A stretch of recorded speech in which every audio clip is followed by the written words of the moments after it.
My name is Jeff Saltzman, and I built this light suit for Burning Man last year. And the whole idea behind the light suit is that there's nothing quite like bouncing red LEDs to music.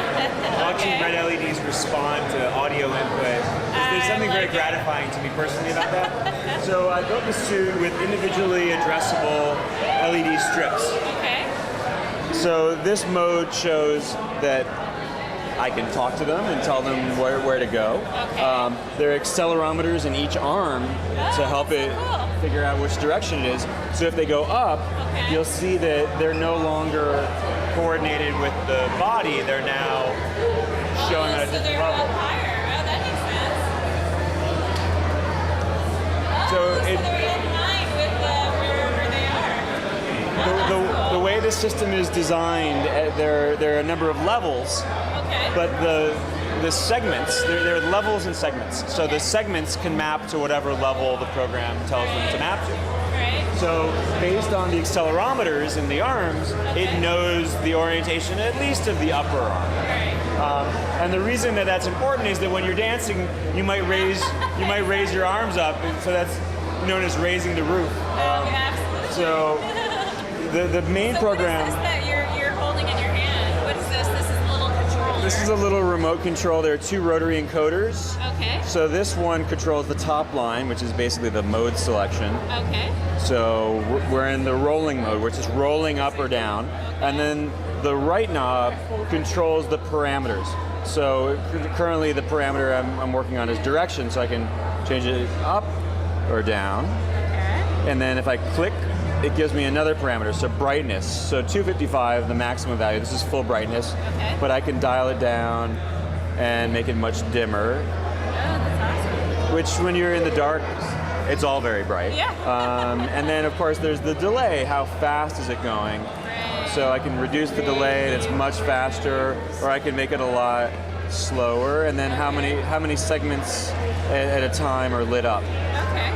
The key mode here is the audio responsiveness, Right. which might be difficult here. It works really well if you're right next to the speakers or if people are talking to it. It So bears your input. So this is the microphone input. This is a ZX soundboard, which is just a commonly available circuit, and it's very responsive. Wow. It's really, if you're quiet, it's very responsive. If you're very loud, it's still equally responsive. So the program that's running off of the board in the arm pocket. Okay. So this is the main board. This is my own Arduino compatible board on the bottom doing the main work. And this is an Adafruit Proto Shield on top. Oh, yeah. And then there's the accelerometer breakout board. Okay. This is the connector for the remote control board. Oh, awesome. It also has another input where it's reading the accelerometer in this little pocket I sewed onto the right arm. Oh, that's awesome. And then there are three output boards which look like this. Oh my gosh, look at that. So this is one of the output boards, and this is controlling segment S, P, L, R. It doesn't mean anything to you, but basically this is controlling the arm segments. Yeah. And then in this pocket there are two boards that are controlling everything else. Okay. So there are three different boards. This is board number 1, and then 2 and 3 are over here. Okay. So I took advantage as much as possible of the fixtures that are built into the suit. So the pockets that are already built in. Yeah. This has a little Velcro tape strip on the back because the flight suit has Velcro built in, so I can just stick it there. Because but also, we do have to say that this is a flight suit. it's a flight suit. It's the flight suit, but it's the light suit. Yeah. So then all of the strips are attached with Velcro. Uh-huh. So that all of the electronics can be removed, and then the suit can be put through the wash, because after a few days at Burning Man, it needed a really good wash. You need to wash it, which I think is really important for wearables for certain kinds. You were showing me what those LED strips look like. Yeah, so this is the base LED strip. There are a number of different kinds of LED strip.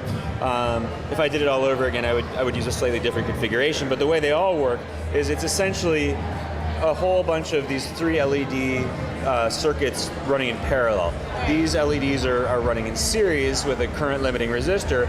So if you apply a 12 volt current to it, you get a really nice brightness. And I'm using these cheapo JST connectors for everything. They're polarized. They're very easy to work with. And this is actually the kind of battery pack that I use.